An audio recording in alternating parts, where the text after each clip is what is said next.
Look around, and you'll see a culture obsessed with optimization. Whether it's through tracking our sleep, taking nootropics to biohack our focus, or leaning on AI assistants to outproduce everyone else, we are trying to construct a better, faster, smarter version of ourselves. This feeling that we can relentlessly upgrade our own nature is often treated as a modern Silicon Valley invention, but its roots reach back over 500 years. 15th century Italy was the epicenter of an intellectual movement that moved human decision-making from the margins to the very center of the universe. In 1486, a young philosopher named Giovanni Pico della Mirandola wrote a text called The Oration on the Dignity of Man. Known as the Manifesto of the Renaissance, this document argued that human dignity comes from our unique lack of a fixed nature. Unlike animals, we are free to decide what we will become. Pico's core thesis was that when God finished creating the world, he had already assigned every plant and animal a specific fixed slot in nature. A lion must act like a lion, but humans were left open-ended. This hierarchy was known as the Great Chain of Being. Notice how the nodes for animals and angels are locked in place, but the human node is different. Pico argued we are universal chameleons. We can descend to the level of beasts or rise to the divine. Because we have no preset slot, our identity is something we build for ourselves through choice. That belief that we are the primary authors of our own existence became the philosophical engine driving centuries of human ambition and technological progress. But we have reached a point where our drive to transcend every limit is backfiring.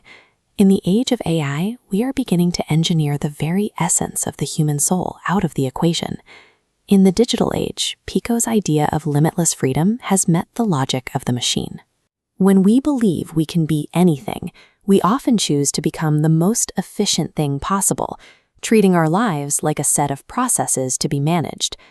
This network shows what happens when efficiency becomes the only standard.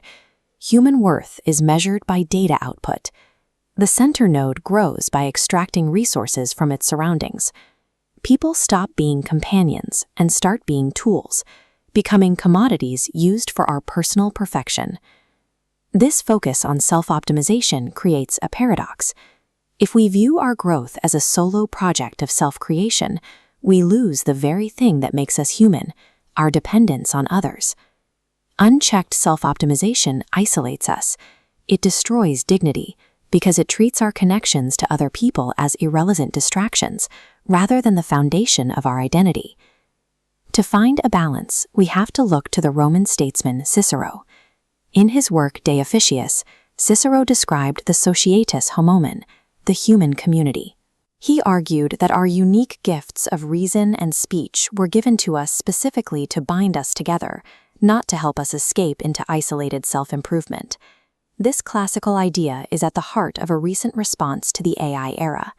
In his encyclical Magnifica Humanitas, Pope Leo XIV argues that progress must be measured by how it treats the person, not just how it improves the machine. The document points out a hard truth.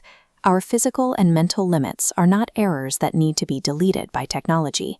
It is exactly within our vulnerability, our sickness, our aging, and our failures, where things like compassion and love actually have room to exist. A world of perfectly optimized individuals would have no need for one another. Without shared weakness, we lose the ability to care. The encyclical views artificial intelligence as a powerful tool, but one that is not neutral. It requires ethical constraints to ensure that it serves the human family, rather than just increasing the profit margins of a few firms. This logo represents the Church's framework to evaluate technologies, integral human development. It asks if a tool helps the whole person grow. This redefines human dignity. Our free will isn't just for self-creation. It's linked to collective duties we owe to the human family. To live this out, we have to stop treating technology as a tool for personal escape and start using it to foster real-world solidarity. Because our ultimate potential isn't found in transcending our human nature. It's found in using our free will to protect and uplift the humanity of the people around us.